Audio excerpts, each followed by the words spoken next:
Hello students, I'm Meenakshi Biani and welcome to my channel. आज हम class 11th accountancy में financial statements जो कि बहुत इंपॉर्टेंट चैप्टर है। पिछले वीडियो में मैंने आपको सिर्फ इसका इंट्रोडक्शन दिया था, विदाउट एडजस्टमेंट वाले क्वेश्चन करवाए थे और तब भी कहा था ये क्वेश्चंस नहीं आएंगे। जो क्वेश्चंस आते हैं वो होते हैं विद एडजस्टमेंट वाले, ठीक है। तो आपके लिए स्पेसिफिकली मैंने 4 एडजस्टमेंट्स और उसके रिलेटेड एक क्वेश्चन तैयार किया हुआ है और वो ही आज हम करेंगे अपने इस वीडियो में। Without wasting any time let us start this video because it is going to be a bit lengthy. So adjustment मतलब क्या होता है ना, ये एडिशनल इंफॉर्मेशन के फॉर्म में क्वेश्चन के एंड में दे रखा होता है। एट दीज इंफॉर्मेशन ये जो है ये ट्रायल बैलेंस के अंदर इंक्लूडेड नहीं होती हैं। तो मैं आपको ये पहले ही बता रही हूँ कि these adjustments are not included in the trial balance, उसके बाहर दे रखी होंगी, ठीक है। ट्रायल बैलेंस में जितनी भी चीजें रहती हैं वो एक जगह जाती हैं, वेयर एज जो ट्रायल बैलेंस के बाहर एडजस्टमेंट है वो कहीं पे भी 2 जगह जाता है, बिकॉज हर एंट्री का एक एस्पेक्ट डेबिट होता है, एक एस्पेक्ट क्रेडिट होता है। तो अकॉर्डिंगली ये 2 जगह जाएंगी। अगर आपने एक जगह किया दूसरी जगह नहीं किया तो आपका बैलेंस शीट कभी टैली नहीं करेगा।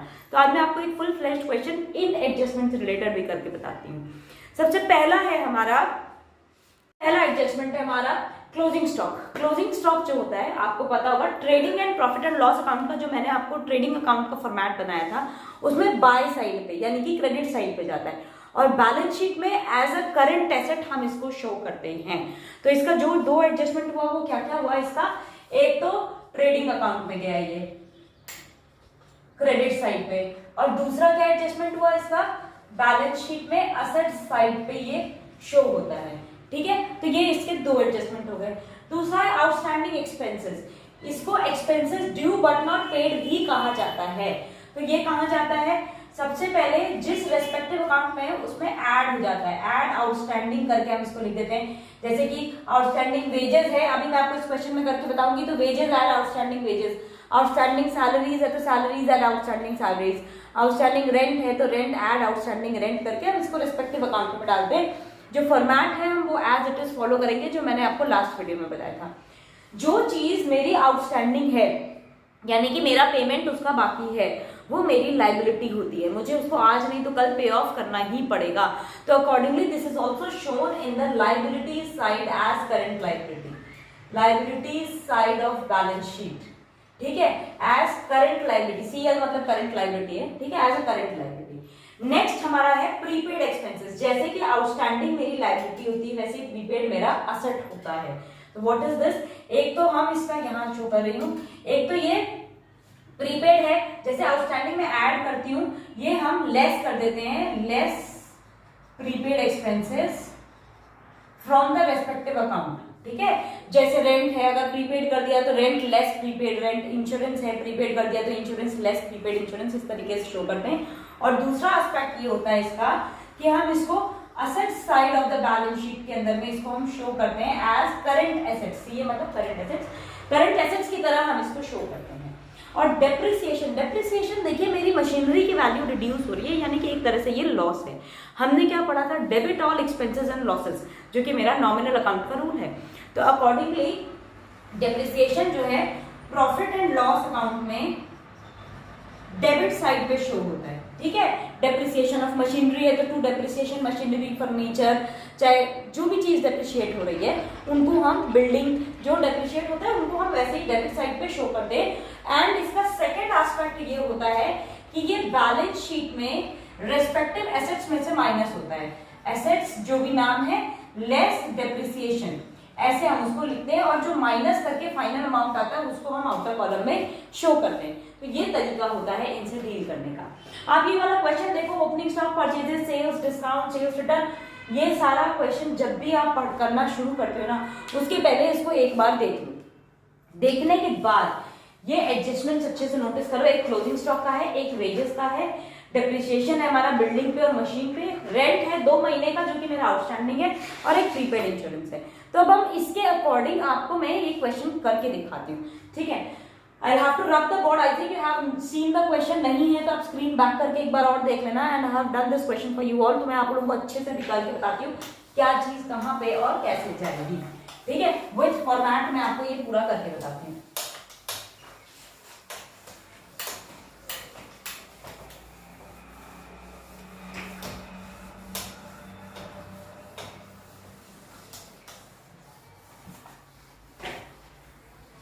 सबसे पहले जब हमारा फॉर्मेट शुरू होता है तो हम क्या लिखते हैं, trading and profit and loss account, trading and profit and loss account for the year ending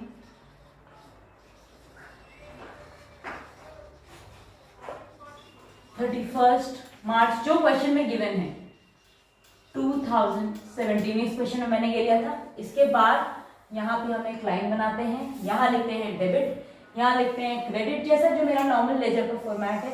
ये अमाउंट का कॉलम है, ये पर्टिकुलर्स में था, और ये फिर ये है पर्टिकुलर्स रुपीज, यानी कि अमाउंट जो हम इसके अंदर में लिखते हैं। फिर अगेन पर्टिकुलर्स और यहाँ पे अमाउंट। ठीक है, अब हम इसको स्टार्ट करते हैं इस क्वेश्चन को। सबसे पहली चीज जो है हमारी इसके अंदर में ओपनिंग स्टॉक। ठीक, तो हम वहां से शुरू करते हैं।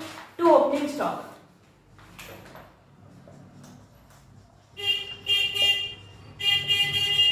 कौन बच गए, बाहर वाले लोग हैं, चले जान देते हैं उनको, बहुत ज्यादा जल्दी है, लेट देम गो, फिर हम अपने वीडियो को कंटिन्यू करते हैं। ठीक है, तो टू ओपनिंग स्टॉक हम यहाँ लिखेंगे सीधे 12,000 टू परचेजेस। लेकिन मैंने आपको पहले भी बताया था, जो फॉर्मेट मैंने ट्रेडिंग अकाउंट का बनाया था, कि परचेजेस जो होते हैं नेट परचेजेस जाते हैं, यानी कि लेस परचेज रिटर्न, पीआर। अब तक तो आपको मेरे शॉर्ट फॉर्म्स पता चले ही होंगे, पीआर परचेज रिटर्न। परचेजेस मुझे दे रखी थी इस क्वेश्चन में 40,000 की। ये क्वेश्चन भी मैंने नोट कर लिया था क्योंकि मुझे बोर्ड रब करना पड़ता। परचेज रिटर्न है मेरे पास 4,000 का, 36,000। देखिए सेम लाइन में सामने की तरफ लिखा है, यहाँ लाइन लगाने के बाद ये इनर कॉलम में डिटेल और आउटर कॉलम में इसको शो करते हैं।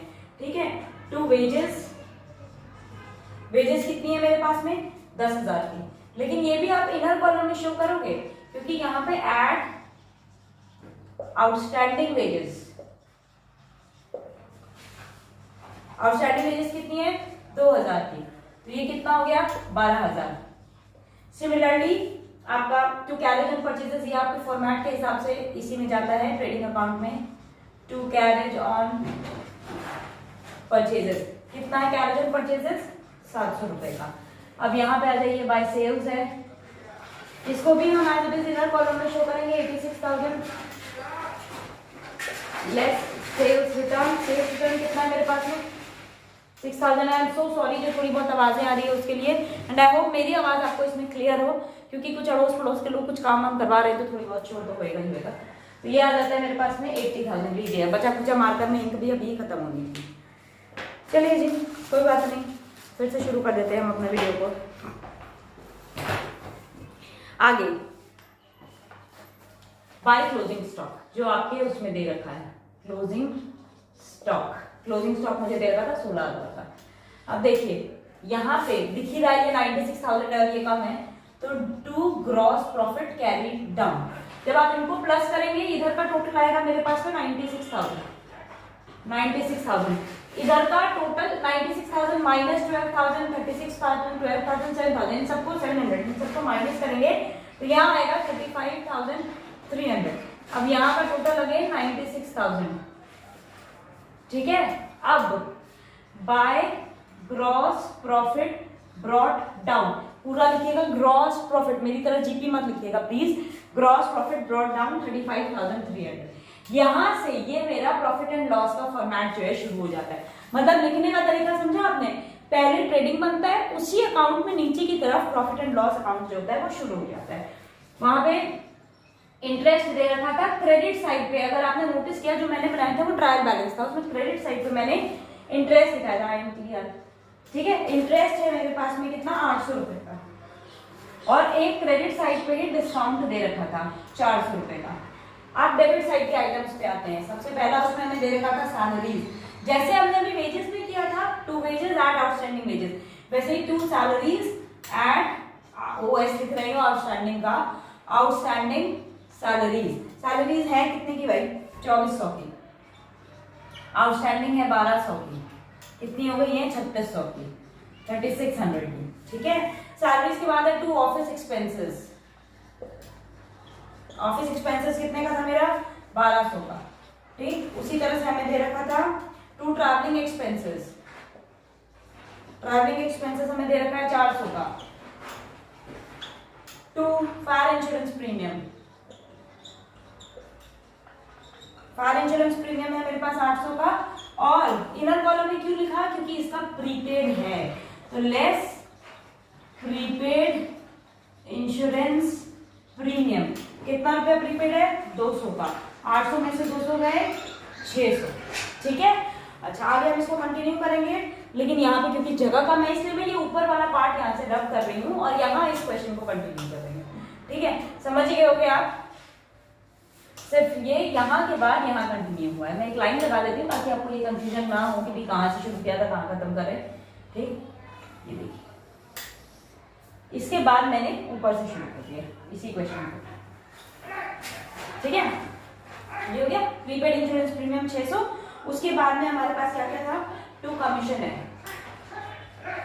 कमीशन है। इसके बाद में और क्या क्या चीजें, देखिए मैं आगे ना दूसरे पेन से कर देती हूँ ताकि आपको क्लियर रहे कि हाँ मेरा ये सेकेंड पार्ट। तो बिल्डिंग में डेप्रिसिएशन था और मशीनरी में डेप्रिसिएशन था। बिल्डिंग का डेप्रिसिएशन दिया था हमें 5% ऑफ 50,000 की बिल्डिंग थी, उस पर 5% डेप्रिसिएशन, तो 50,000 का 5% 2500। ये आपको लिख के नहीं दिखाना, मैं फिर से बोल रही हूँ आपको, ये आप वर्किंग नोट्स में शो करते हो। मैं आपको यहाँ लिख के इसलिए बता रही हूँ ताकि पहला क्वेश्चन है आप कंफ्यूज मत हो। और मशीनें मेरी कितने हजार की थी भाई, 20,000 की मशीन थी, उसके ऊपर में 10% डेप्रिसिएशन लगा तो 2,000 रुपया इसका, ये कितना हो जाता है 4500, 4500 रुपीज। अब मैं क्या करती हूँ, इस साइड का टोटल देखिए कितना आ रहा है 35300, यहाँ लिख ही देती हूँ। इसका टोटल आ रहा है 35300 प्लस 800 एंड प्लस 400, इसका मतलब इधर का आ रहा है 36500। और इस साइड का जो भी टोटल आएगा 36 प्लस 12 प्लस 4 6 400 2800 4500, इस टोटल को इस टोटल से हम माइनस करेंगे, तो यहां आएगा to net profit transferred to capital account, और मेरा नेट प्रॉफिट आएगा 23,000, ठीक है। और ये टोटल आ गया 36,500। मतलब पहले ये पार्ट मैंने ये इसके नीचे कंटिन्यू होगा क्योंकि बोर्ड पे जगह कम थी इसलिए मैंने इसको ऐसे बनाया था, ठीक है। And last part of our question is balance sheet. तो बैलेंस शीट जो होती है और पर्टिकुलर डेट बनती है लास्ट में, end of the financial year के अंदर में, तो वो मैं आपको लास्ट में बैलेंस शीट अपना दिखा देती हूँ। मेरा फुल फ्लेज एक क्वेश्चन है, इसीलिए तो इतने सारे मार्क्स है इस क्वेश्चन के। थोड़ा सा लंबा क्वेश्चन होता है लेकिन बहुत इजी होता है, इसलिए मार्क्स बहुत आराम से मिलते हैं इसमें अगर सही करेंगे तो। बैलेंस शीट एज ऑन, ध्यान दीजिएगा ये एज ऑन होता है 31 मार्च 2017। देखिए अभी तक हमने किया था profit and loss account for the year ending है, और बैलेंस शीट एज ऑन 31 मार्च 2017। तो नोटिस करिएगा इस चीज को, ठीक है। बैलेंस शीट में भी यही होता है, यहाँ पे लाइन लगती है पर ये डेबिट क्रेडिट नहीं होता है, यहां होती है लाइबिलिटीज, ठीक है, यहाँ रुपए होते हैं, और ये होता है एसेट्स, और यहाँ पे भी रुपए होते हैं, ठीक। सबसे पहला है मेरे पास, जैसे कि हम लिक्विडिटी के बेसिस पे करते हैं, तो यहाँ पे आएगा cash in hand. Cash in hand हमें कितना दे रखा है क्वेश्चन के अंदर में, क्वेश्चन में हमें कैश इन हैंड दे रखा है 2300। फिर हमें दे रखा है प्रीपेड, अच्छा ये आपने, अब देखिए जो एडजस्टमेंट्स है उनको भी आपको दिखा रही हूँ। एक प्रीपेड इंश्योरेंस था, मैंने कहा था उसको हम करंट एसेट की तरह ट्रीट करते हैं, तो प्रीपेड इंश्योरेंस प्रीमियम जो था मेरा, प्रीपेड इंश्योरेंस प्रीमियम कितने का था 200 का था, ठीक है। और क्या क्या था मेरे पास में, डेटर्स हैं, क्वेश्चन के अंदर ट्रायल बैलेंस में गिवन है 16,000 के डेटर्स हैं। अब एडिशनल इंफॉर्मेशन में क्लोजिंग स्टॉक दे रखा था, तो क्लोजिंग स्टॉक जो मैंने आपको दो ट्रीटमेंट बताए थे कि एक तो ट्रेडिंग अकाउंट में गया और दूसरा बैलेंस शीट में असेट साइड पे क्लोजिंग स्टॉक जाएगा, 16,000 का है ये भी। और उसके बाद है मेरे पास बिल्डिंग्स, बिल्डिंग्स 50,000 की थी, ठीक, एंड लेस कर दिया हमने इसके अंदर से डेप्रिसिएशन 2500 का। डेप्रिसिएशन आप पूरा लिखिएगा प्लीज, मेरे शॉर्ट फॉर्म समझ जाइएगा, हमें एग्जाम नहीं दे रहे हैं, आपको एग्जाम देना है, हम आपके साथ हैं। तो नेक्स्ट हमारे पास थी मशीनरी 20,000 की, लेस डेप्रिसिएशन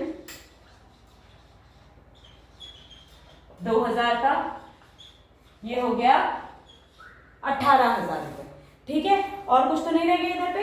ये हो गया मेरा asset side of the balance sheet. अब मैं लायबिलिटी साइड पे बताती हूँ। आउटस्टैंडिंग वेजेस थी मेरे पास में।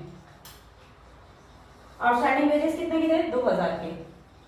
आउटस्टैंडिंग सैलरीज थी, आउटस्टैंडिंग सैलरीज थी 1,200 की। आउटस्टैंडिंग रेंट था, आउटस्टैंडिंग रेंट 1,000 रुपए का। ठीक है, क्रेडिटर्स ये हमें ट्रायल बैलेंस में दे रखा था। क्रेडिटर्स है मेरे कितने के? 10,800 के। ठीक है, ये हमारा हो गया जो एडजस्टमेंट थे वो आपको समझ में आ गया होगा। मैंने उस समय आपको बताया था, एक तो रेस्पेक्टिव अकाउंट में ऐड होता है और कोई चीज अगर मेरी पेमेंट बाकी है इसका मतलब वो मेरी लायबिलिटी है, तो उसको मैं लायबिलिटी साइड पे शो करूंगी। अब लास्ट है कैपिटल। कैपिटल को करने का तरीका भी देखिए, वैसे मैंने आपको फॉर्मेट में भी बताया था 62,000। फिलहाल मेरे पास कोई ड्रॉइंग्स नहीं है, इसलिए सीधा सीधा ऐड नेट प्रॉफिट जो मैंने लिखा था, net profit transfer to capital account. इसका मीनिंग ये है कि कैपिटल में ऐड हो जाएगा, तो ये आ जाएगा मेरे पास में 85,000। अब आप इधर का टोटल करिए, देखिए कितना आ रहा है, 1 लाख, और इधर का टोटल करेंगे तो भी ये 1 लाख आएगा। इन केस अगर आपका ये सेम नहीं आ रहा है, इसका मतलब आपने कोई मिस्टेक की है, please recheck your question. And अगर ये सही आ रहा है तो दैट मीन्स आपका क्वेश्चन 100% करेक्ट है and you are going to score full letter night on this question. तो ये बहुत बहुत इंपॉर्टेंट है, इसीलिए मैंने आपको पूरा का पूरा क्वेश्चन जो 4 आपको एडजस्टमेंट बताया उसके बेसिस पे करके बताया। आगे भी मैं जितने एडजस्टमेंट करवाऊंगी उसके बेसिस पे पूरा क्वेश्चन आपको करके बताऊंगी। सो अगर आपको ये समझ में आए, मेरा वीडियो अगर आपको अच्छा लगा, आपको मेरे एक्सप्लेनेशन समझ में आते हैं, तो please do not come as a guest, आइए विजिट करिए जाइए, ऐसा मत करिएगा प्लीज। सब्सक्राइब करिए, बेल आइकन दबाइए, और जैसे ही मेरा नेक्स्ट वीडियो अपलोड होगा आपको पता चल जाएगा और आप उसको देखिए, घर में बैठ के आराम से पढ़िए। कोई डाउट्स है कमेंट सेक्शन में डाल दीजिए। वीडियो पसंद आया तो भी कमेंट करिएगा, वीडियो ना पसंद आए तो भी कमेंट करिएगा। Share it with your friends, like my video. एक लाइक करने में आपका कुछ नहीं जाता, तो please do like, share and subscribe my channel and goodbye for today.